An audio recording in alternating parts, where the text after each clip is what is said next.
It was a Tuesday, that quiet kind of Tuesday that slips between a rainy Monday and the promise of spring sunshine. The kind where you don't expect anything to change because everything feels still, safe, normal. No one remembers what they were doing the moment he vanished. They just remember the after. Jacob Merrill was 14 when he disappeared. He had the kind of soft-eyed, freckled face that didn't quite grow into his height, yet the kind of boy who still lingered after dinner to help his mom wash dishes even if he wouldn't admit it.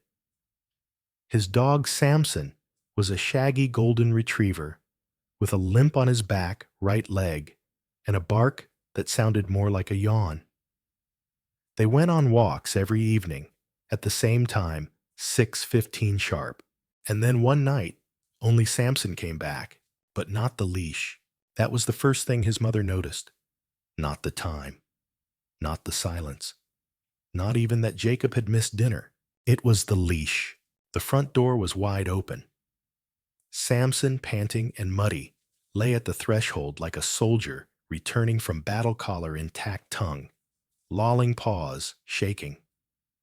But the leash, that worn leather strap Jacob had begged for on his 12th birthday, was gone. The dog had come home untethered. The town of Ashridge wasn't a place where boys disappeared.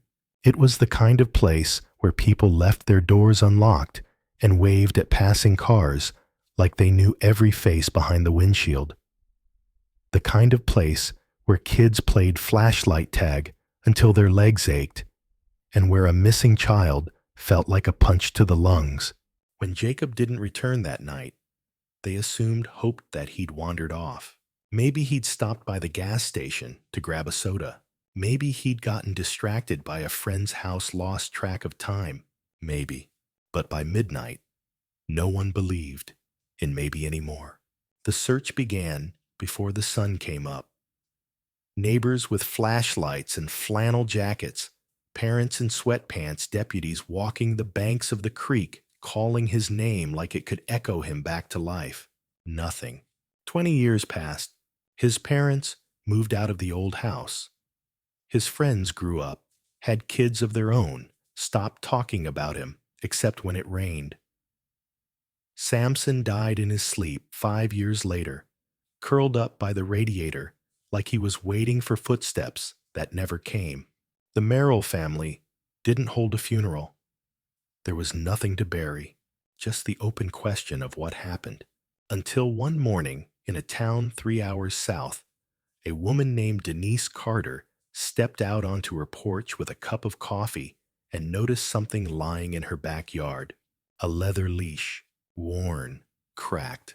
Attached to it, still fastened and frayed with age, was a tiny brass dog tag, Samson, and on the back, if found call, Jacob Merrill. The number was long out of service, but the name was unforgettable. That was the moment it began again, not with a scream or a body or a headline, but with something ordinary, something small. A dog leash tangled in weeds, sun-bleached and stubborn, waiting to be noticed. And when it was the silence of 20 years shattered like a pane of glass held too tight. You don't get closure with a missing person. You just get quieter grief, softer birthdays, spaces at the dinner table that turn invisible over time. But sometimes, something shows up, something that never should have come back. And when it does, the question isn't just what happened to Jacob. It becomes, why is he still reaching out? And why now Denise Carter didn't know Jacob Merrill? Not personally. Not in the way that made her feel entitled to the grief that would soon arrive at her feet, like a guest who wouldn't knock. But when she picked up the leash from her yard, something cold pressed against her palm. Not just the brass tag, but the unmistakable weight of something left behind on purpose. She'd seen the flyers when she was younger. She remembered the boy's face. Freckles, soft eyes, a little crooked tooth he hadn't grown into yet. She remembered the story the dog who came home without the boy. Everyone in Ashridge remembered. It was the town's open wound.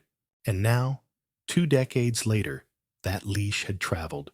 Back in Ashridge, the Merrill house was still standing, though the shutters had peeled and the mailbox leaned like it had arthritis.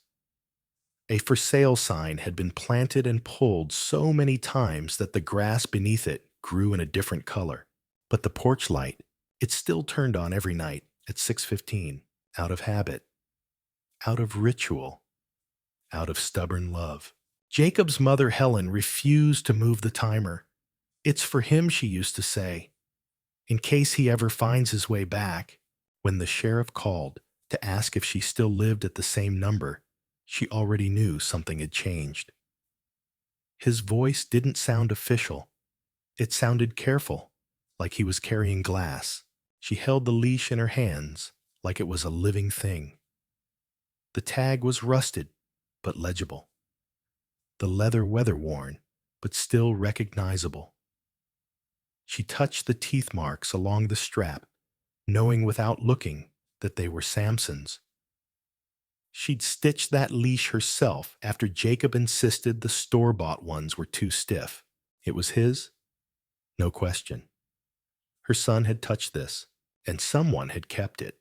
They didn't board up his room. They didn't pack away his books, or box up the trophies from Little League, or erase the pencil marks on the doorframe that showed his height in shaky handwriting. They kept it like a museum of a life interrupted. The blue comforter still folded at the end of the bed. The Walkman tucked between the mattress and the wall. The sneakers by the closet forever pointing toward the door. Helen would dust vacuum change the sheets, but never disturb. It wasn't grief. It was hope, carefully folded and placed on a pillow, waiting for the impossible. And now, the impossible had scratched at her door. The police told her the leash had been found nearly 200 miles away. How, why now? She asked if it was a prank. If someone had dug it up, planted it, brought it to life like a sick ghost story. But no. The tag was real. The engraving unmistakable. It had survived something. When she was alone, Helen brought the leash to Jacob's room and laid it on his bed. She didn't cry. Not then.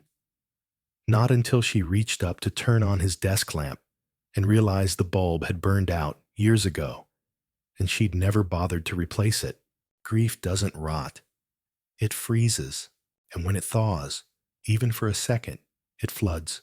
Jacob's father, Rick, now remarried and living in North Dakota, didn't say much when he heard. Just breathed into the phone for a while, then whispered, checked the lining of his coat. He used to hide stuff there. Helen opened the closet and pulled down the old green windbreaker. Nothing. But behind it, tucked in the corner where the drywall had warped slightly, something small caught her eye. A button, cracked in half, red plastic. She hadn't noticed it before, and maybe she never would have if not for the leash. Not all mysteries start with a body. Some begin with an object.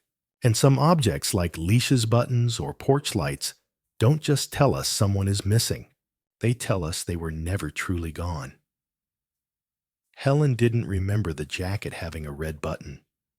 But there it was, jagged-edged, the paint chipped, nestled like a forgotten tooth in the closet corner where dust collected like secrets. She picked it up instinctively, rubbing her thumb across the surface. It wasn't part of the coat.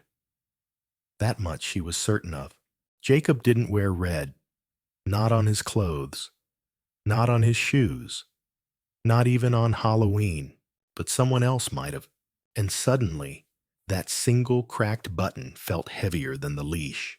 She took the button to the kitchen table, laid it beside the leash, like they belonged together, two artifacts from a story no one could fully tell yet. The morning light filtered through the old lace curtains, catching the curve of the broken plastic like a blood moon caught in snow. Helen stared at it long enough that the phone rang twice before she answered. It was Officer Naomi Salter, the local deputy back then, now the interim sheriff. "I'd like to come by," she said. "There's something about that leash, something I think you should see." Naomi still walked with a slight limp from the fall she took on the bluff back in '03. Her voice was calm, professional, but Helen could hear it, that undercurrent of something deeper. Not just duty, not even pity, guilt. They sat at the same table, where Jacob used to eat his peanut butter toast. Naomi placed a zip-locked photo on the table. It was grainy, faded, a school picture slightly crooked. In the corner of the frame, just behind Jacob's shoulder, another kid. A girl, long hair, head tilted, expression blurred in motion like she was mid-laugh or mid-sentence. Helen blinked. "What am I supposed to see?" she asked. Naomi reached over and tapped the girl's collar. "A red button?" "Her name was Tasha Wynn," Naomi said softly. "She was in the same grade, sat behind Jacob in homeroom, moved away 6 months before he disappeared." Helen searched her memory. The name meant nothing, the face even less. She was questioned back then, Naomi continued. "Barely. No reason to suspect anything. She left town after her parents divorced. But," she paused, "but we didn't follow up. We didn't think there was a connection. That's on me." Helen's heart dropped into a quiet place between fear and instinct. She remembered something now, a box. Not Jacob's, Tasha's. At the time, it had seemed meaningless, one of those leftover things the school asked parents to pick up after the year ended. She remembered storing it somewhere, meaning to return it. The attic. The stairs groaned like a question as she climbed. The attic had always smelled like cedar and dust. She hadn't come up here in years. Most of the boxes were labeled Christmas ornaments, baby clothes, old VHS tapes, but they're shoved behind an old twin mattress, a shoebox with a strip of masking tape. The name barely visible. Tasha. She carried it down with shaking hands. Inside, a beaded bracelet, a Polaroid of a dog that wasn't Samson, and a small spiral notebook with a heart sticker peeled halfway off. Helen opened the notebook. Most of the pages were blank except the last one, scrawled in childish handwriting. "Don't tell, or he won't come back. He made me promise." The room shifted. Helen felt the air tighten. She read the line again, and again. It wasn't Jacob's writing. It wasn't her daughter's either. It wasn't a warning. It was a confession. A secret kept so long it had yellowed like the page it was written on. She called Naomi, and while she waited, she turned the leash over in her hands one more time. That's when she noticed it. A second engraving. On the inside of the clasp. So faint it was nearly invisible. One word. Mine. The room didn't feel like her home anymore. It felt like a place something terrible had visited and left behind a message that had taken 20 years to be read. Helen didn't realize she'd dropped the leash until she heard it hit the floor, a quiet metallic clink that felt louder than it should have been in the stillness of her living room. She stared at it. That one word etched inside the clasp mine. Not a name. Not a manufacturer's stamp. Just a possessive whisper that sent a chill crawling slowly up her spine. What kind of person engraves that on a dog leash? Naomi arrived 20 minutes later. She came alone. No patrol car, no official paperwork. Just a worn denim jacket over a sweatshirt, her badge tucked away. But her presence impossible to miss. She didn't sit right away. Just stood there in the doorway, like she didn't want to bring whatever energy was clinging to her boots into the house. "You said there was a notebook," Naomi said, voice low. Helen handed it over carefully, like it might dissolve in her fingers. Naomi flipped straight to the last page. Her eyes scanned the childish handwriting, and for the first time, her breath caught. Don't tell, or he won't come back. She didn't finish reading it out loud. Instead, she ran her fingers across the dried ink, like she could feel the age of the secret. They sat at the kitchen table, same as always. But now, the air between them held something sour, not anger, but regret. Thick, old, and familiar. Naomi spoke without looking up. I remember Tasha. She was one of those quiet kids who sat with her hands in her lap, always watching, never speaking unless called on. She looked at Helen, her eyes darker than usual. There was a complaint. Back then, a neighbor, I think. Something about yelling late at night from their house. But no one followed up. It got buried. Helen's stomach turned. Buried or dismissed, Naomi said. Hard to tell the difference sometimes. Later that night, Helen found herself standing in the hallway, staring at the carpet just outside Jacob's old room. The fibers were slightly discolored. Not from wear, but from something else. Maybe a spill of stain that had long since faded into the background of everyday life. She remembered that spot. Jacob had tripped there once, years before he disappeared. He'd cut his chin, just a little, enough to cry, enough to leave a mark. The carpet had been cleaned, scrubbed, but somehow the memory lingered. Funny how certain places hold emotion like a sponge. She knelt down, ran her hand over the rough patch, then froze, because under her palm she felt it something hard, small, pressed deep beneath the weave. She pulled back the edge of the carpet slowly. There, hidden in the pad underneath, was a tiny silver ring. Not expensive, probably from a vending machine, the kind kids wore and forgot about. But etched on the inside, barely legible, were the same initials that had once belonged to Jacob's old best friend, N.M., Naomi Monroe. Helen stared at the ring like it was a stranger. She hadn't thought about that boy in years. He and Jacob were inseparable at one point, shared Halloween costumes, played pretend in the backyard-built pillow forts in the den. He moved away the same summer Jacob disappeared. Another kid the police never really questioned. Another loose thread in a story that refused to stay tied. Helen sat on the edge of Jacob's old bed. The comforter was still there, blue with faded white stars folded carefully after all these years. She never could bring herself to give it away. She thought about Tasha, about Naomi, about NM, about the strange echo in the carpet and the word etched into the leash. Mine, not Jacob's name, not a brand, just possession.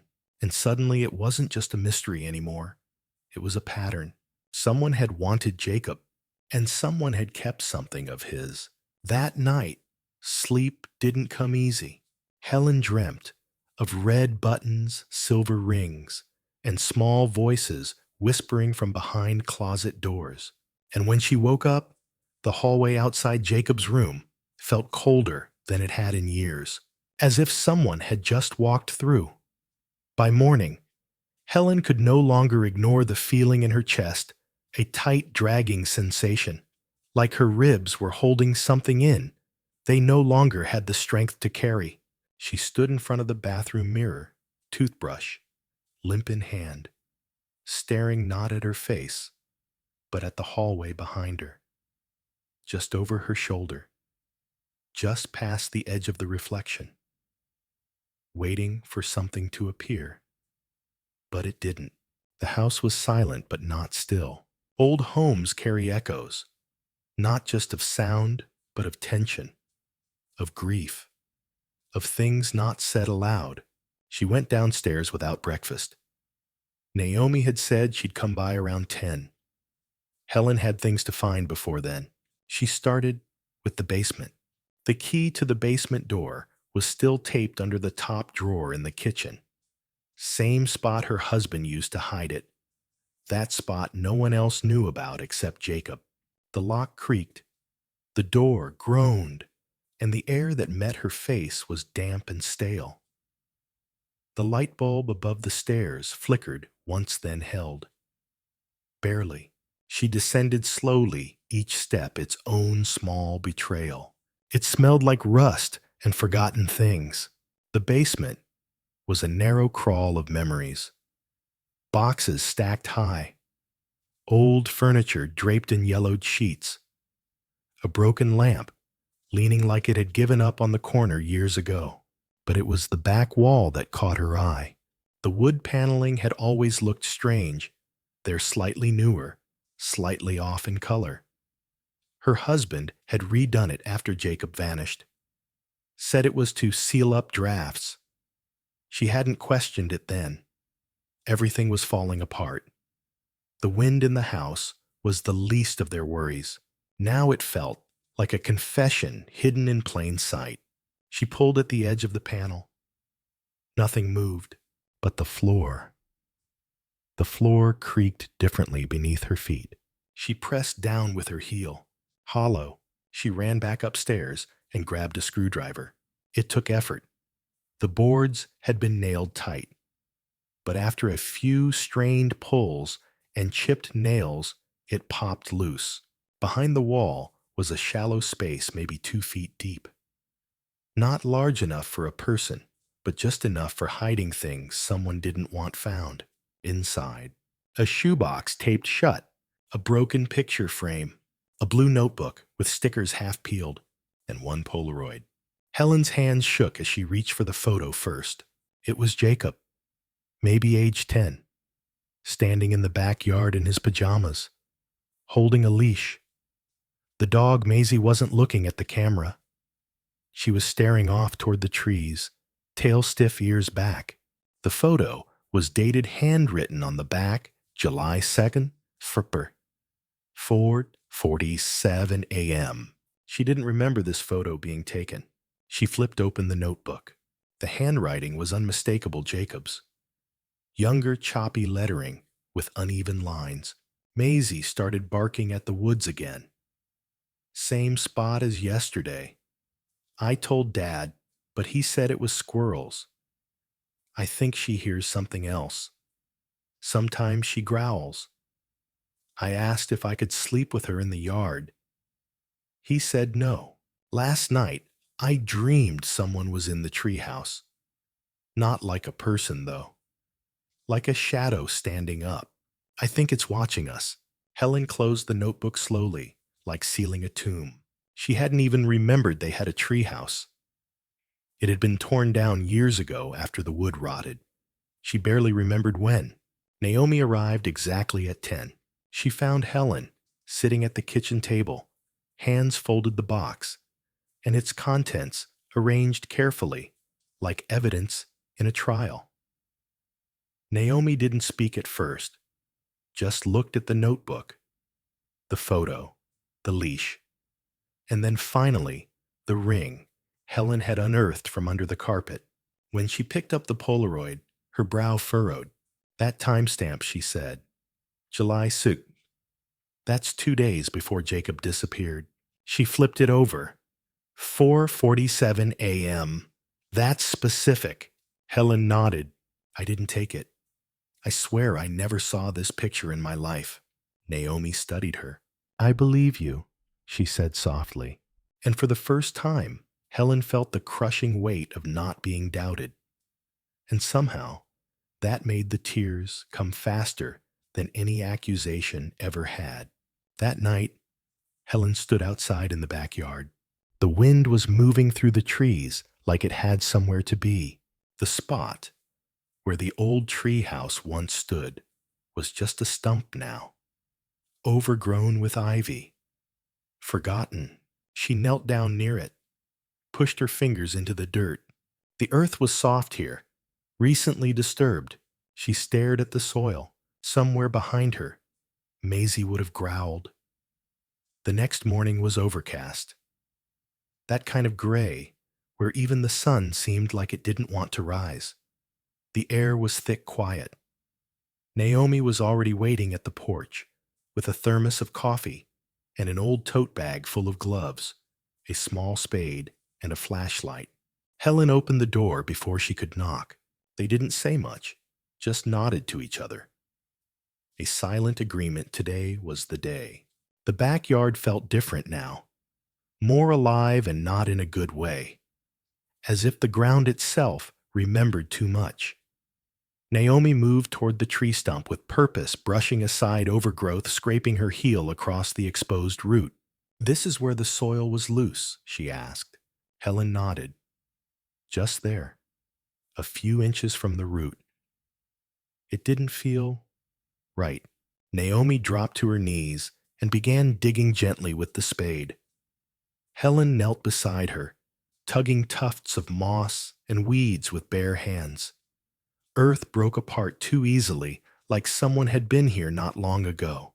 Only 5 minutes passed before Naomi's fingers struck something metallic. She stopped, exhaled slowly. Together, they unearthed it, a rusted tin lunchbox, the kind with cartoon astronauts on the side. The clasp had broken off, and the top was sealed shut with what looked like melted wax or resin. Helen's heart pounded. The metal was cold to the touch. Naomi pried at the edges with a butter knife. It took effort, but eventually the seal cracked and the box gave way. Inside, a rolled-up letter brittle with age, a cloth scrap that looked like it had once been part of a dog collar, and a single crumpled page torn from a notebook. Helen reached for the letter first. It was yellowed and spotted with what looked like water damage, or maybe tears. The handwriting was strange, neat, careful. Written in pencil, but with unusual pressure, some words darker almost etched into the paper. She read aloud. "If someone finds this, please listen. My name is Jacob Thomas. I don't know how long I've been here. I think time works different in this place. Or maybe I'm not supposed to know. I followed Maisie that night. She was barking again, the way she does when something's close. Not a coyote bark, more like she knew someone. She wouldn't stop staring at the woods. I thought I saw someone too, a man standing still. But when I got close, there was nobody. Just the leash. Just Maisie pulling away. And then I fell. I think there's a hole, or a door, or something they don't want people to find. I don't know how I got back out to write this, but I had to leave something, in case someone remembers me." Helen's breath caught in her throat. Naomi was silent, her eyes fixed on the page like it might move on its own. Then Helen opened the crumpled scrap. This one was harder to read. It looked like it had been written quickly in panic. Maisie kept growling at the same spot. Every night. Dad saw it too. I think he knows more than he says. There's a sound sometimes, like a radio far away. Talking, but no words I understand. I'm scared. The page ended there. Helen sat down in the grass. All around her, the backyard seemed to shrink. The trees loomed closer. She remembered the way Jacob used to run barefoot through this yard, the way Maisie would chase squirrels and crash into the garden bed. The sounds of summer, the slap of screen doors, the buzz of cicadas, the distant voice of her husband calling them in for dinner. She remembered that night too. The night Jacob disappeared. Maisie came home alone. The leash was gone. Helen had searched the woods for hours, with neighbors with flashlights, but they never found a single piece of clothing, no broken branches, no torn fabric, just nothing. As if Jacob had stepped out of the world itself. And now, 20 years later, the leash had reappeared. And so had Jacob's handwriting. Naomi took a photo of the letter with her phone, then tucked the pages gently into a manila folder. We'll get them tested. See if the paper's really from back then. Helen nodded slowly. But I don't need tests to tell me that's Jacob's handwriting, she said. I watched him write birthday cards, grocery lists. I helped him write that letter to his pen pal in second grade. She paused. There's something else in the house. I can feel it. Naomi looked at her. You mean more clues? Helen turned her gaze to the window. The light hit the kitchen table just right. For a second, it looked like someone had just left their coffee cup there. Like life had paused, not ended. More than clues, she whispered. Secrets. The house creaked in a way that didn't seem natural. It wasn't the age of the beams or the change in weather. It was something else, like the air itself had weight. Helen stood at the threshold of the hallway, the one Jacob used to sprint down in socks that made him skid around corners. The same hallway she'd vacuumed every Saturday morning, always pausing by the loose floorboard near the linen closet. Back then, she thought it was just poor construction. Now she wasn't so sure. Naomi followed her steps, careful the tin lunchbox still tucked under one arm. You feel it too? She asked. Helen didn't answer. She crouched low, pressing her palm against the uneven floorboard. It dipped just slightly under her fingers, like it remembered someone hiding something beneath it. She looked up once, catching Naomi's eye. Then she pulled. The board gave way more easily than expected, like someone had lifted it before. A gust of stale air rose from the gap. Dust, dry wood, and something faintly metallic. Inside, nestled in a shallow cavity, was a shoebox wrapped in what looked like an old dish towel. Helen lifted it gently and placed it on the hallway rug. Her fingers trembled.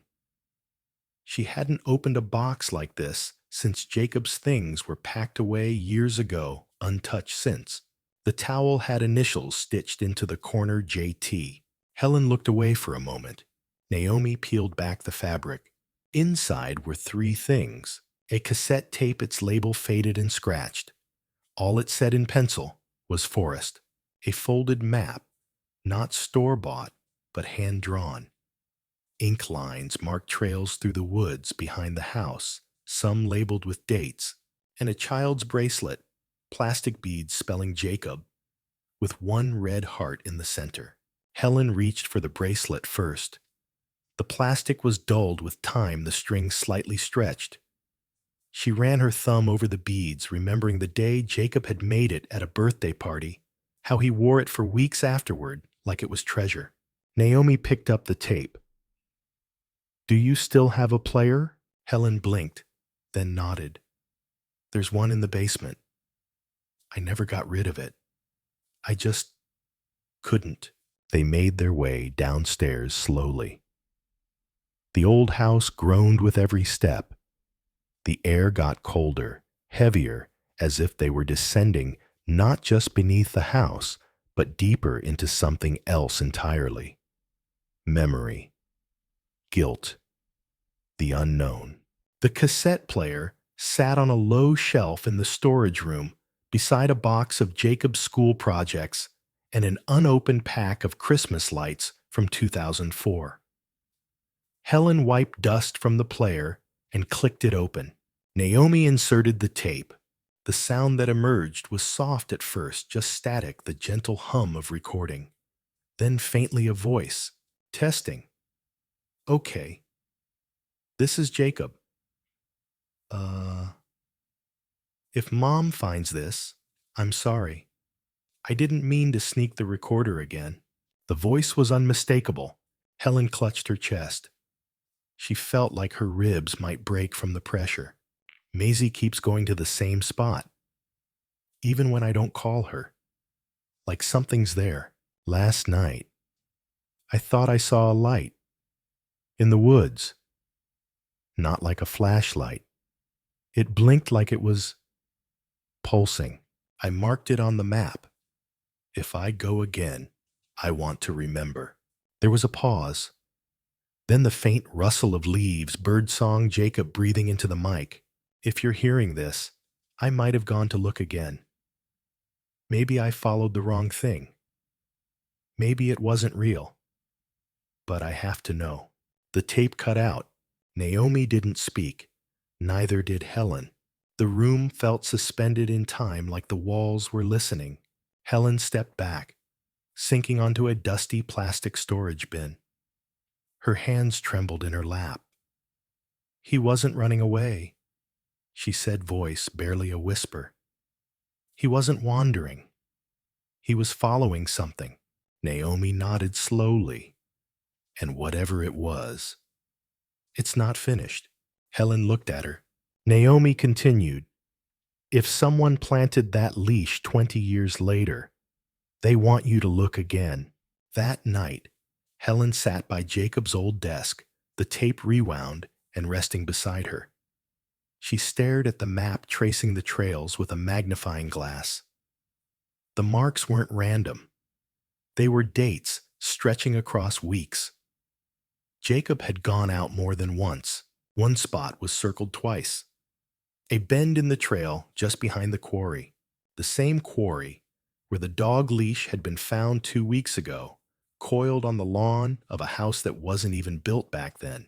She grabbed a red pen and circled the quarry on the map again. Then she made a decision. We're going back, she said aloud, voice firm now. This time with the truth in our hands. The morning felt wrong, even before Helen opened the curtains. The light was too soft. The sky too pale. That eerie blue-gray glow that comes before something breaks, whether a storm or a truth. She stood for a moment still in Jacob's room map, spread across his desk, the cassette tape resting beside it like a relic. It had played all night in her head. Jacob's voice. Maisie's faint bark. That flicker of fear wrapped in a child's curiosity. And the way he'd said it, I might have followed the wrong thing. Helen slipped the tape back into the player and rewound it, careful not to let it snap. There was something about his voice, not just what he said, but how he said it. Pauses. Breathing. As if he was being careful, like someone might hear him. Or already was. She pressed play again. Static. Then, if Mom finds this, I'm sorry. Then another beat. This time she heard something faint beneath his voice. Barely there. A low hum. Mechanical maybe, or electric. And something else, like a faint chime, irregular and distant, like an old wind-up toy spinning in slow motion. A sound that didn't belong in any woods. She paused the tape, rewound, played it again. The chime returned. Always after the word pulsing. Downstairs, Naomi was already at the table, flipping through local zoning records on her tablet, a cup of untouched coffee beside her. She looked up when Helen entered. I cross-referenced the hand-drawn map with current satellite overlays, Naomi said. You were right. The place he marked the quarry backs up to a part of the woods that's still technically undeveloped. But here's the weird part. She turned the screen around. On it was a zoning document from 2002. That plot was sold 6 months after Jacob vanished. Private buyer. No development until 2017. But permits were filed. For what not housing? Underground utility testing. Helen leaned closer, her heart thrumming. Naomi tapped again. The documents were vague. A shell company. Something about frequency field data collection. Doesn't make sense for a residential zone. Helen blinked. Why would anyone test frequencies? Back there. Naomi stared at her. That sound on the tape. The humming could be interference. Or something else. They sat in silence for a moment. Only the soft tick of the wall clock broke it. Helen finally said, I want to go there. Today. Naomi hesitated. We should call someone first. A reporter. The sheriff. No. Helen's voice was flat, but her hands trembled. This has been buried for 20 years. I need to see it myself before it vanishes again. The woods behind the quarry hadn't changed much. The path had narrowed, overgrown by time and disuse, but the curve in the trail was still there, just like Jacob had drawn it. Helen walked slowly, deliberately. Every tree, every root underfoot felt like a doorway into memory.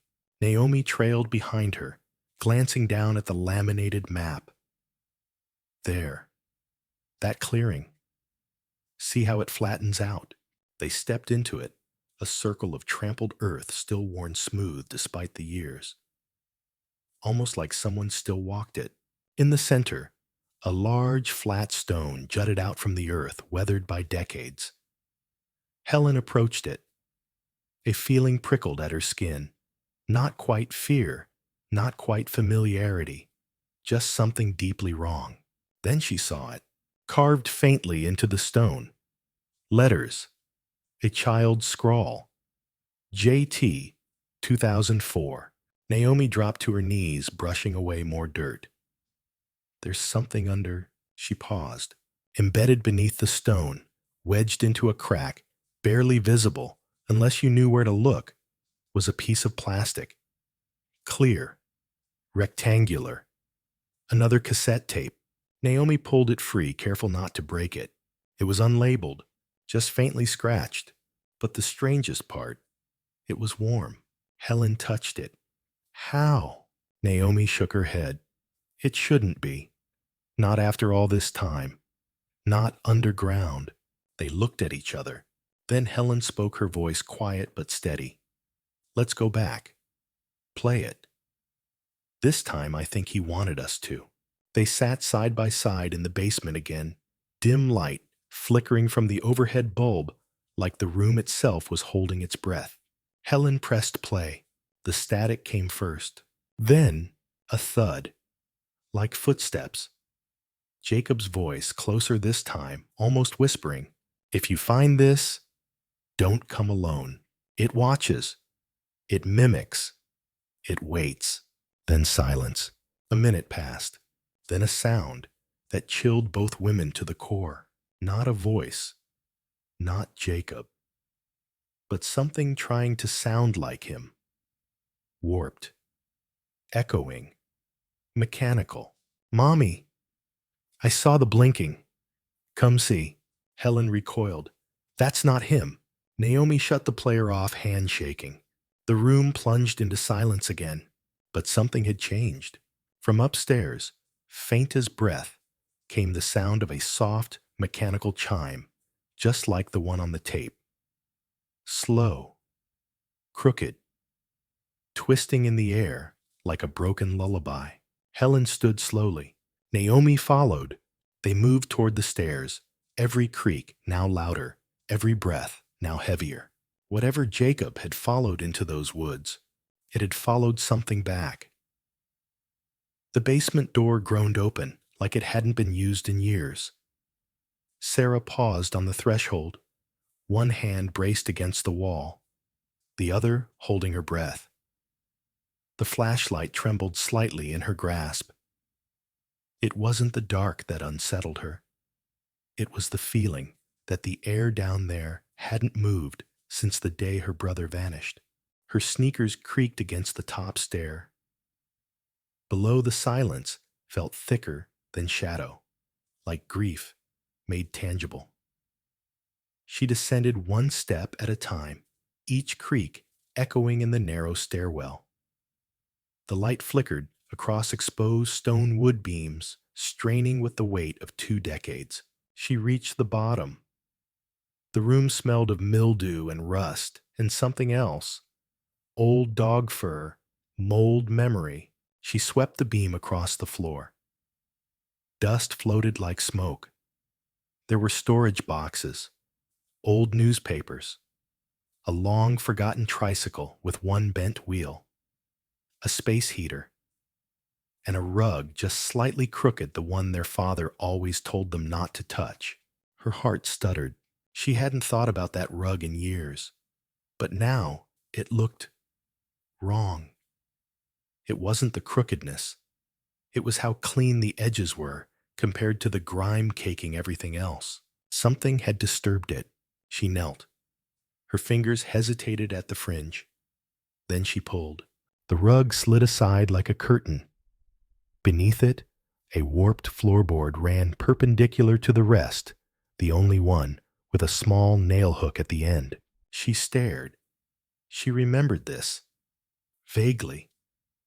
A game, maybe no. Their dad yelling when she stepped too close once.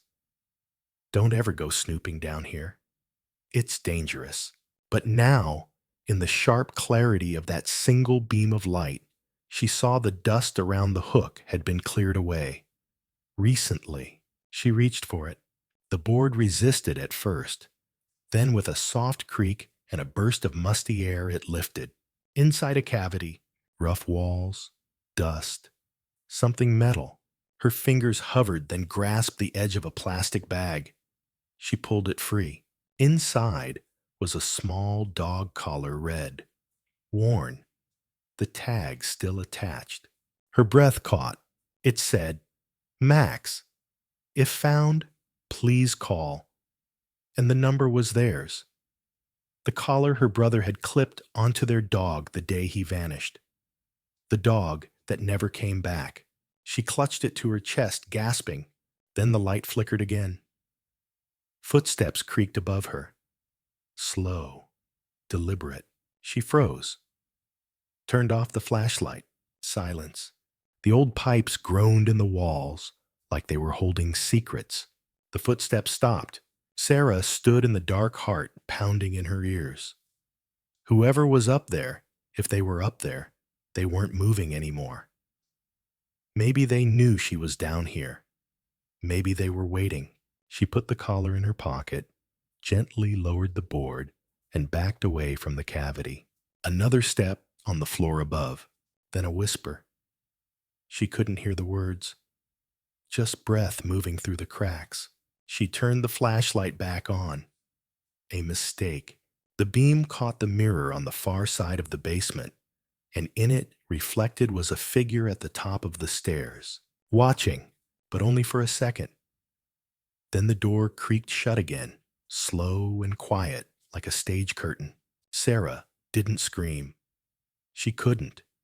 She just stood there, heart locked in her throat, every muscle in her body trembling like a leaf about to snap off the branch.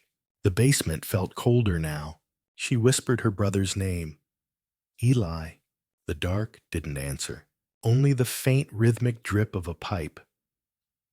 And the sound of Max's collar, still faintly jingling in her pocket. Sarah didn't sleep that night. Not really. She lay under the brittle quilt in her childhood bedroom, the weight of Max's collar heavy in her coat pocket, which she draped over a chair across the room. The jingling sound still haunted her ears, not from the object itself, but from memory. Max had always run ahead, leash, bouncing behind, tail wagging. Eli always laughed when Max tried to herd the squirrels instead of chase them.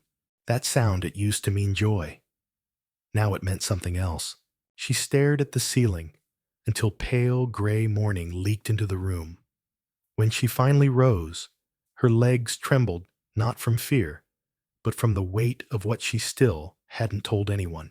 There was something under the floor. Someone had been watching her. She wasn't crazy.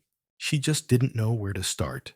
Downstairs, her father was sitting at the kitchen table, cereal soggy in a bowl. His eyes were distant, like he hadn't slept either. I heard you in the basement, he said, without looking at her. Her mouth went dry. I thought you told us never to go down there. He stirred the cereal once. That was your mother's rule after the dog disappeared. She couldn't bear to throw out his stuff. Sarah studied his face. It was calm. Too calm. Like it was rehearsed. I found Max's collar. That made him pause. His spoon clinked the bowl. She waited. He looked up, eyes tired but guarded. You did. She nodded. Where? Under the floorboards, now something flickered in his gaze. That's strange. I thought we donated all that. You never donated anything, Sarah said, her voice low. You packed up his room and left it like a time capsule. Like if we just didn't touch it, he'd come home. Her father exhaled. We all dealt with it differently. Sarah didn't respond. She pulled out the collar and placed it gently on the table. He stared at it. Then he said, "There was a man asking about you yesterday." "What?" "Tall. About my age. Said he used to know Eli. From school. He didn't leave a name." Sarah's skin prickled. What did he want? "He asked if you'd come back for the funeral." "Whose funeral?" "Didn't say." They stared at each other in silence. Sarah knew she needed help. Not from her father, not now. She needed someone who remembered Eli. Someone who had seen the town change. Someone who might still talk. So she drove. The day was overcast. The clouds heavy with a storm that hadn't decided if it was grief or rage. She passed the old diner, the burnt-out library, the shuttered post office. The town looked like it had been paused mid-blink. Nothing moved too fast here, which meant someone had to know. She parked in front of the old school, now abandoned. Ivy climbed the bricks windows, boarded up like eyes that no longer wanted to see. But Sarah wasn't here for memories. She was here for what might be behind the gymnasium, the door with no key. When they were kids, there was always talk of a locked room. Teachers said it was storage. Kids said it was where the janitor drank. Eli once said he thought he heard barking behind it. She'd laughed, said it was probably the heating pipes. Now she wasn't so sure. She crept around the side, stepping over dead leaves and cracked concrete. The wind hissed through the grass like a warning. The door was still there, painted green but faded. She reached out. The handle was cold. It turned. Inside, it smelled like rot and forgotten birthdays. Old trophies were stacked on metal shelves, mismatched chairs, broken lockers, and in the middle, a folded leash, not red, blue, Max's backup. It had his teeth marks. Sarah's hand trembled as she picked it up, and taped to the wall behind it, barely legible, a Polaroid photo. A boy, Eli, holding Max, smiling. But the background wasn't the school. It was a dark hallway, a basement. A timestamp smudged in the corner. September 9, 2003, the day after he disappeared. Sarah stood frozen, her breath fogging in the stale air of the forgotten storage room. The photograph trembled in her hand. Not from cold, but from something older, a kind of fear she hadn't felt since the day she realized Eli wasn't coming back. It was unmistakably him.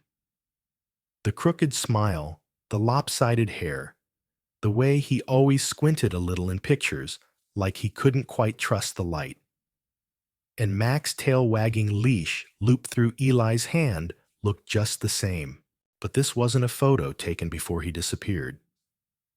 It was dated September 9th, 2003. He vanished on the 8th. That meant this picture was taken after. She studied the background. It wasn't the gym, wasn't the school hallway. The light in the photo was yellowish and uneven, fluorescent. The walls behind them were tiled institutional, not like anything in their home. Her hand moved to her phone, snapping a picture of the Polaroid before slipping it into her coat. Her heartbeat was loud in her ears. The silence of the room was almost accusatory. Sarah backed out, slowly, stepping past the trophies, careful not to knock anything over. But before she reached the door, her foot brushed something soft. She looked down. A stuffed toy, a gray matted dog, lay beside an overturned box. One ear was missing. It was Max's. Her knees buckled slightly as she picked it up. She remembered buying it with Eli at the gas station after school. He'd insisted Max needed a friend while he was home alone. He named it Noodle. Nobody else would have known that. Whoever put this here, they wanted her to find it. The sky outside had turned bruised and metallic. The first drops of rain began to fall as Sarah got into her car. She didn't start the engine right away. Her fingers hovered over her phone screen. She scrolled through her contacts. There was one name she hadn't called in years. Lena Marcus, Eli's best friend. They used to spend every afternoon at the skate park until the week he vanished. After that, Lena stopped showing up. Sarah had always assumed she just couldn't handle it like most people. But now she had questions. The phone rang twice, then 3 times. A click. So, hello. Lena, it's Sarah Monroe. Silence. Then, wow. That's not a name I expected to see on my phone. I found something. Another pause. What kind of something? A photo of Eli. After he vanished. With Max.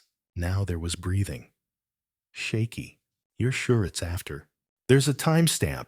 Where did you find it? Behind the old gym. In the storage room. I thought they sealed that up years ago. So did I. A pause. I think we should talk. They met at the edge of the woods, behind the middle school.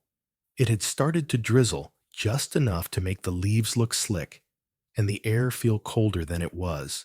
Lena wore a hoodie, pulled tight, hands buried deep in the pockets. She looked older, thinner, like someone who had spent the past 2 decades learning how to forget things she didn't want to remember. Sarah showed her the photo. Lena stared at it for a long time. Her shoulders tightened. I saw him once, she said, finally. A few days after he disappeared. Sarah blinked. What? He knocked on my window. Middle of the night. I thought I was dreaming. But he looked wrong, like he was scared to death. He didn't say anything, just held up a piece of paper. It said, "Don't trust Mr. Dell." Sarah's stomach turned. Mr. Dell, as in the gym teacher. Lena nodded. I tried to tell people, but my parents said I was making it up, that I was traumatized. They made me go to counseling. And then I started to doubt myself. Sarah tried to breathe evenly. Mr. Dell moved away a year later. I know. Lena's voice was barely audible. But not before I saw him loading something into the back of his truck one night. A big black bag. Heavy. Sarah felt her hands start to shake. What if Eli wasn't taken far? What if he was kept nearby? Lena's eyes were red now. I think he was alive. For a while. The rain started to fall harder. Thunder growled somewhere distant. We have to go back, Sarah whispered. To the house. There's something under the basement. A door we never opened. Lena looked at her. You really want to open it? Sarah nodded. Not want to. Need to.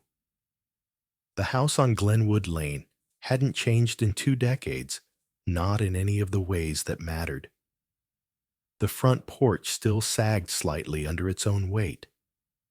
The wind still caught in the gutter, just enough to make it whistle like someone breathing through broken teeth. And inside, the air still held that faint, hollow scent of dust paper and something long forgotten. Sarah stepped in first. The wood creaked beneath her feet as she moved toward the back of the house where the kitchen met the basement door. The leash she remembered had been hanging on that exact doorknob the last time Eli ever used it. Now, only a faded mark remained where the leather had rubbed against the white paint. Lena followed slowly, her fingers trailing against the wallpaper like she was touching the past itself. She whispered, You sure about this? No, Sarah said. but I'm done being scared of questions. The basement was colder than it should have been. Not winter cold, deeper. Like the kind of cold that's grown into the bones of a house, the kind you can't turn off with a furnace. The bulb above the stairs flickered once before holding steady, casting long shadows down the staircase like they were waiting for someone. Sarah held the railing tightly. Every step downward echoed. She hadn't been here since the year after Eli vanished. Their parents had never remodeled. They couldn't bring themselves to. Everything in the basement was the same: the old washing machine, the water-stained concrete walls, and in the far corner, that rug. It was a deep blue rectangle, worn thin and frayed at the edges. Sarah crossed the room slowly, heart pounding. "This is where we used to build forts," she whispered. "This rug was always the foundation." Lena stood silent behind her. Sarah dropped to her knees. Her fingers worked quickly, peeling back the edges of the rug. The concrete beneath was discolored, smeared, and then she saw it, a seam, running like a scar across the floor. She traced it with her thumb, then looked up. "Help me," she said. Lena dropped down beside her. They pulled together. The trapdoor was heavier than it looked, like something hadn't wanted to be moved. It finally gave with a deep, wet groan, releasing a breath of air that smelled like rust soil and time. A ladder descended into darkness. Sarah shined her flashlight down. The beam barely touched the bottom. "This wasn't here before," Lena whispered. "No, but someone put it here." They climbed down, slowly, the wood groaning beneath their weight. The air grew colder, heavier, like it wasn't made for breathing. At the bottom was a narrow room, carved out of stone and dirt. Old insulation hung in tatters from the walls. The space was just tall enough to stand in if you ducked your head. It was empty mostly, except for a desk shoved against the far wall, and on it a single cassette recorder, the kind from the 1990s, gray plastic red buttons. A label across the front yellowed with age. It read EM 9 to 1003. Sarah's breath caught. "Eli Monroe," she whispered. Lena's hand reached forward, hesitating. "What if this is it?" she asked. "What if this is the last piece?" Sarah shook her head. "What if it's the first?" She pressed the play button. At first, nothing. Just the quiet whirl of the tape turning. Then a voice. "Okay. I don't know if this will work, if anyone's going to hear this. But if you're listening, that means I didn't make it out." Sarah clutched Lena's arm. Tears welled in her eyes before she even registered it. The voice was younger than she remembered, but it was Eli, her little brother, breathing, speaking. "I was wrong about Mr. Dell. It's not him. He was scared, too. I saw him cry. He tried to help. But she's the one who's doing this. The woman from the old shelter. She told us it was for a project. She said Max would be safe if I listened. I just wanted Max to be okay." A scraping noise on the tape. Maybe Eli shifting in the dark. Maybe someone else moving nearby. "She comes at night. Sometimes she brings food. But it's not about food. It's about memory. She said my family forgot someone once. That it's only fair I be forgotten too." Sarah covered her mouth, stifling a sob. Lena's hand tightened on hers. "She says names are the most powerful thing. That once no one says yours anymore, you're gone. But I don't want to be gone. Please don't forget my name. Don't forget Max." Static. Then the tape clicked off. Silence. Sarah stood in the room, tape still whirring softly like a breath just taken. The floor beneath her felt uneven, not physically, but emotionally. as if she was standing on the edge of some emotional cliff she'd been circling for 20 years. "I think we just found the truth," Lena whispered. Sarah didn't answer. She walked to the corner of the room. There were scratch marks in the wood paneling, letters carved deep. E-L-E. They weren't just solving a mystery anymore. They were unearthing a memory someone tried to erase. The marks were deliberate, not angry, not wild, but precise, like a child who knew exactly what he wanted to say and was running out of time to say it. The letters E-L-I weren't carved deep enough to gouge the wood, but they were etched with care. Sarah reached out and brushed her fingers across the grooves. Even after all these years, the splinters caught under her skin. "He thought someone would find this," Lena said, voice low. "He wanted someone to remember." Sarah nodded, silent. Around them, the silence wasn't just absence. It was loaded. It felt like a memory in waiting. They turned slowly, their eyes adjusting to the dim light.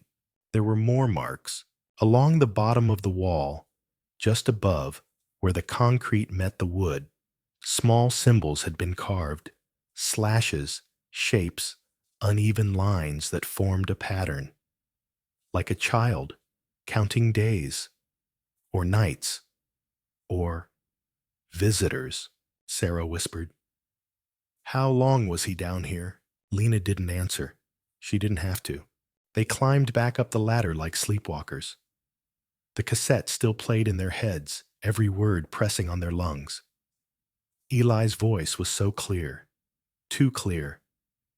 It had shattered the illusion that he'd simply vanished. Someone had taken him, kept him, lied about it for 2 decades. Back in the kitchen, Sarah finally spoke. "We have to take this to the police." Lena looked at her. "They'll ask where we found it. They'll want to know how we got here. And who else knows?" There was a moment of silence between them, a moment full of shared understanding. This wasn't just evidence. This was dangerous. Then a sound. The back door. It creaked. Both women froze. A shape moved past the window, not fast, not in a panic. Calm, like someone who belonged. Sarah reached slowly for her phone and whispered, "Don't say anything." They backed into the hallway, toward the front of the house. Sarah's heart pounded so hard she thought it might give her away. Then came the voice, "Sarah." She stopped. It came from the back of the house. Familiar. Male. Low and smooth like gravel underwater. "I didn't think you'd come back," the voice said again. Lena grabbed her arm, but Sarah shook her off. She stepped toward the voice. A figure stood in the doorway, now just inside the frame of the kitchen. Shadows wrapped around him like a coat. She couldn't see his face clearly. "You know me?" she asked. A pause. "I used to watch you ride your bike past this house." Her skin crawled. "Who are you?" But the man didn't answer. He stepped back into the dark kitchen. The back door creaked again, not opening but closing. By the time they reached the doorway, he was gone. The backyard was empty. The wind had picked up, rattling the trees. Leaves scattered across the ground like warnings. And in the grass, left behind on the porch step, a plastic button. Red, weather-worn, from a child's jacket. Sarah picked it up slowly. She hadn't seen one like it in years, but she remembered. "I sewed this on," she said, barely audible. "When his coat tore, he cried because he thought it meant he wouldn't get to walk Max that day." The button sat in her palm, like a memory still warm from another hand. That night, Sarah couldn't sleep. She laid awake on the couch in Lena's guest room, replaying every second of that voice, the way it said her name, the way it had known about her bike. She opened her phone and scrolled through old records, newspaper articles, police reports. She zoomed in on photographs, scanned interviews, and eventually pulled up the photo of the search party from 2003. And there he was, standing off to the side, not in uniform, not a relative, just someone with his hands in his pockets. A neighbor, maybe. A bystander. A shadow. She zoomed in on his face. Then she opened another app, a social media group for missing persons. She searched by location, by year, and finally by the shelter Eli had mentioned on the tape. The same face appeared again, in the background of a donation drive, near a table filled with canned goods. He had a name now, Vincent Coster. Sarah whispered it aloud. Vincent. Lena stirred in the next room. Sarah kept reading. Vincent Coster had been a volunteer at a youth shelter 2 towns over. He left suddenly in 2005, no explanation, no formal goodbye. His file was thin, a single address, no next of kin. But the shelter had once shared the building with a church that hosted choir practice every Wednesday night. And it was on a Wednesday night that Eli disappeared. Sarah stared at the name, at the face, at the timeline, and she knew he hadn't vanished. He had been stolen, disappeared by someone who was always nearby, always watching. Someone who knew how to stay invisible. But now, finally, they had a name. The cellar hadn't changed much in 2 decades.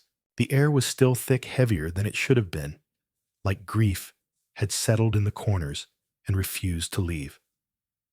The faint smell of rust and old paper curled beneath the floorboards. Everything looked frozen, not by time, but by denial. As if someone had sealed it off, deliberately afraid of what might be remembered. Marla's fingers hovered just above the string hanging from the exposed bulb overhead. She didn't pull it, not yet. She stood there, blinking into the darkness, below the leash, clutched tightly in her left hand, like it might vanish again if she let go. Behind her, Tyler kept quiet. He was filming, not for anyone else, not for the police, just for them. A record, a memory in case something happened. The camcorder beeped once, then blinked red. Recording. The light snapped on with a dry click. It didn't flood the cellar. It barely reached the bottom step. But it was enough to show the outline of something that didn't belong. A shoe. Marla exhaled shaky. Her lips trembled like she wanted to speak, but couldn't form the words. She took the steps, slowly counting them in her head. 1, 2, 3. She used to come down here for canned peaches and preserves, the freezer chest in the back, the sound of her dad's work boots against concrete. But now, it sounded like memory echoing off brick. The shoe was small, kid-sized, worn through at the toes. Blue canvas, one frayed Velcro strap. She didn't touch it. Instead, she looked at the wall. There, half covered by old boards, was something newer. A wooden panel that looked like it had been added later, cleaner than the rest. Drywall surrounding it cracked just slightly, as if someone had pulled it loose before and then pressed it back into place. Tyler stepped beside her, lowering the camera. "You seeing this?" he asked softly. She nodded. "Yeah." He glanced at the leash in her hand. "That's where it goes." Marla's throat tightened. "I know." The dog leash, old red, faded to almost pink, had been found tangled in the rose bush of the new neighbor's yard. 20 years after Daniel had vanished. It was unmistakably theirs. Marla had embroidered Daniel's name in tiny white stitches along the edge. It was the kind of thing a 12-year-old girl did for her little brother. A detail no one else could replicate. Someone had moved it, buried it. Then somehow, it came back. She crouched and gently tapped on the new panel. Hollow. Tyler stepped forward, placing his hand along the edge. "Help me," he asked. She hesitated. Her fingers brushed over his. The panel was cold. Together, they pulled. The wood gave way with a groan, dust falling like ash. Behind it, a recess. No wider than a closet. Shelves. Old binders. Cracked photo albums. A shoebox with Daniel's name written in blue crayon. But it wasn't the box that drew her eyes. It was the sound. Soft. Warped. Barely there. A faint clicking like the hum of an old cassette tape stuck on rewind. Marla froze. "Do you hear that?" Tyler tilted his head. "Yeah. Where's it coming from?" She stepped closer. Behind the box, wedged deep in the corner, was a portable tape recorder, the kind Daniel used to play with pretending he was a radio DJ. One red button was pressed down. It had been recording. Her hands shook as she reached for it. She pressed stop, then play. The static was loud at first. Then under it, a voice, small, breathy, "Daniel, Mom says I can't go in the cellar. But I saw him put the leash in here. He didn't know I was watching." Marla's knees buckled. She sat down hard on the concrete. Tyler crouched beside her wide-eyed. The tape continued. "He told me not to tell. Said it was a surprise. But he lied.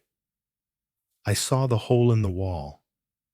And the dog cried and cried." Another burst of static. Then the tape stopped, rewound, and clicked into silence. They sat there. No one moved. No one breathed. Marla stared at the player as if it might speak again. It didn't. But everything in that room screamed with things unsaid. Tyler whispered, "Who was he talking about?" Marla's eyes were glassy. "I think we already know. Narrative, effect, and storytelling mechanics. Tension is heightened with sensory description. The smell of rust, the quiet descent, the recording device, symbolic callbacks like the red leash, the cellar and Daniel's voice create a chilling full-circle moment. Foreshadowed objects from earlier episodes, leash tape cellar return with emotional payoff. Emotional climax begins here. The truth isn't fully spoken, but it's heavily implied. Viewer immersion is increased through a slow, atmospheric, intimate reveal, the kind that makes you lean in closer. The tape clicked off. The silence that followed was louder than any scream. Marla sat there, the red leash in one hand, the cassette recorder in the other, like a child cradling something broken but sacred. Across from her, Tyler didn't move. Neither of them did, because they both knew what they'd heard. Daniel's voice, soft and scared, had pointed a finger without saying a name. But it didn't have to. Not really. Only one person had been home that day.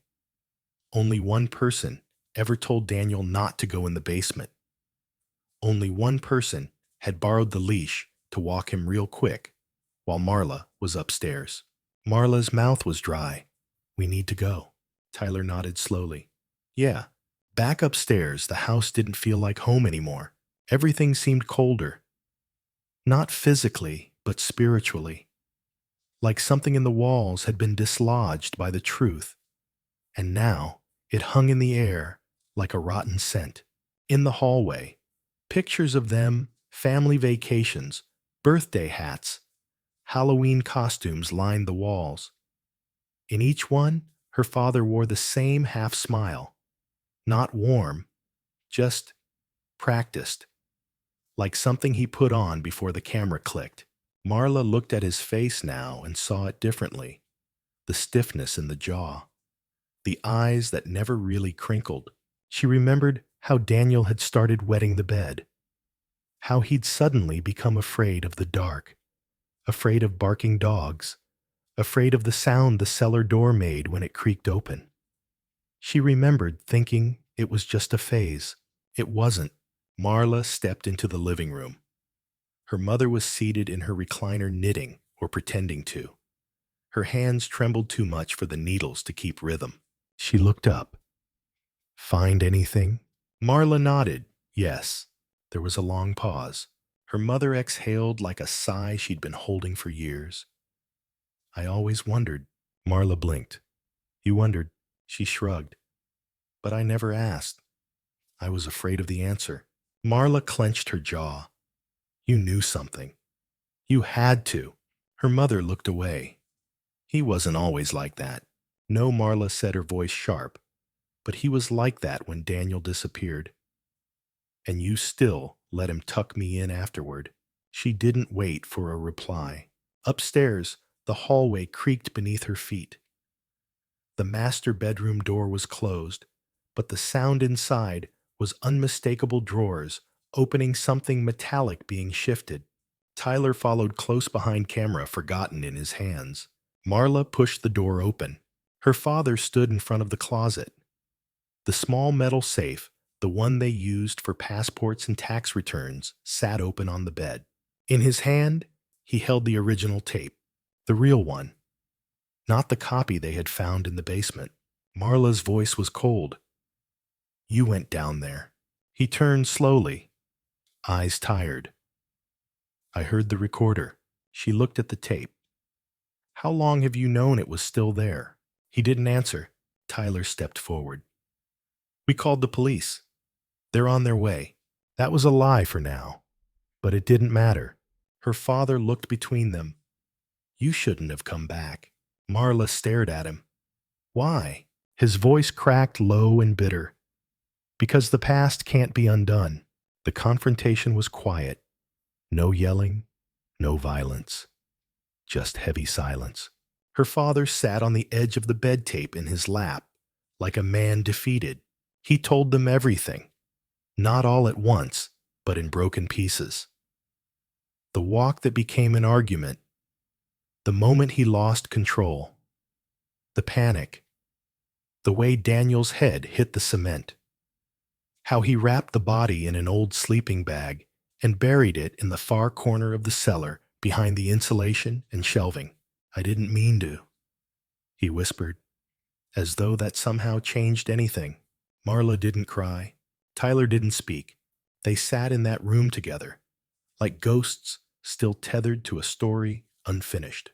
When the officers arrived, lights flashing across the front lawn, her father stood up, calmly, turned off the light, and walked out the front door without looking back. He didn't fight. He didn't deny it. When they asked Marla how she knew she didn't mention the tape, she handed it to the detective wordlessly, the red leash wrapped gently around it like a ribbon. Some truths don't need to be spoken.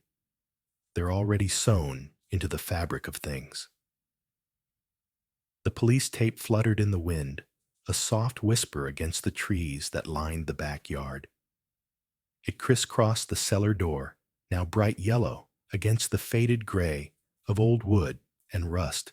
Marla stood at the edge of the garden arms, wrapped around herself, staring down the steps that led to the cellar. Her childhood was buried down there piece by piece. Tyler stood beside her, silent camera dangling from one hand. The officers had finished. They'd taken what they needed, the remains, the objects, the evidence. But the emptiness that was left behind felt louder than anything else. She could still smell the earth, the damp clay-like scent of turned soil where Daniel had lain. She remembered playing there as a child, pretending the garden was a jungle, that her brother was a wild explorer, and she was the brave one rescuing him. She had never imagined that one day she would be the one searching for him, for the version of him that hadn't even made it to 10 years old.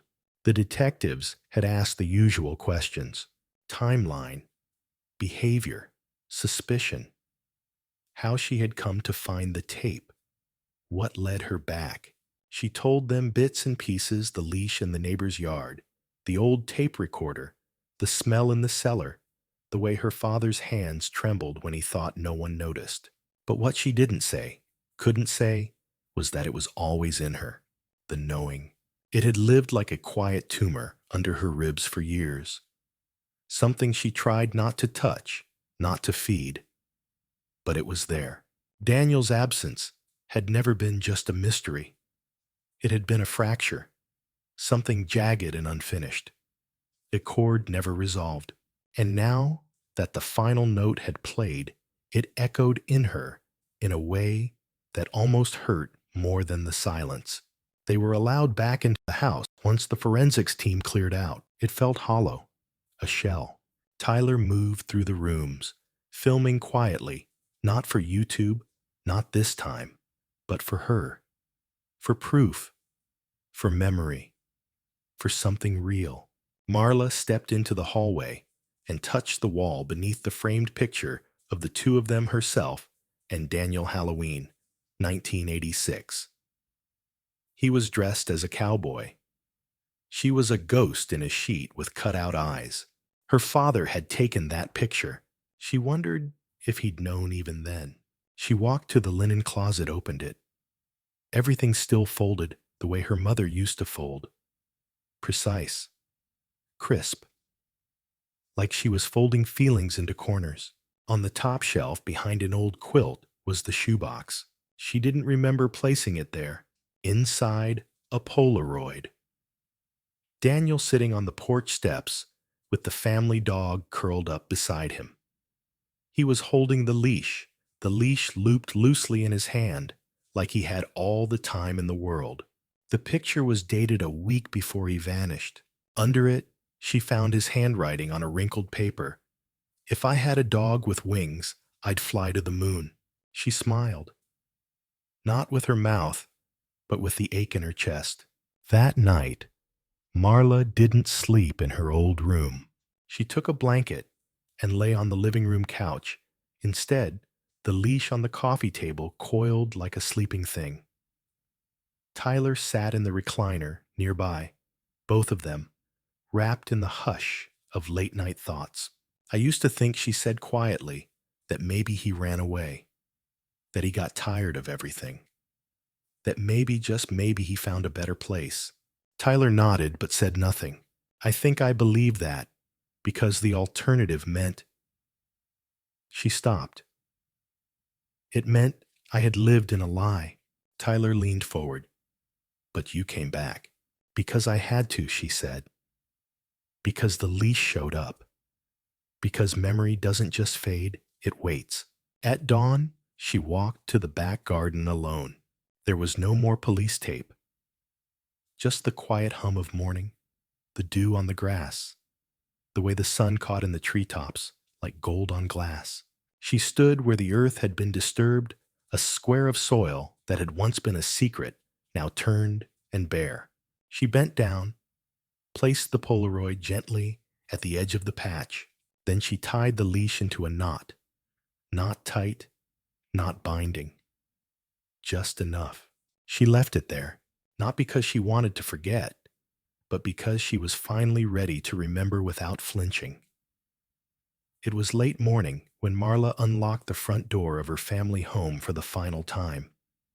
Dust swirled in the sunlight, slicing through the cracked blinds.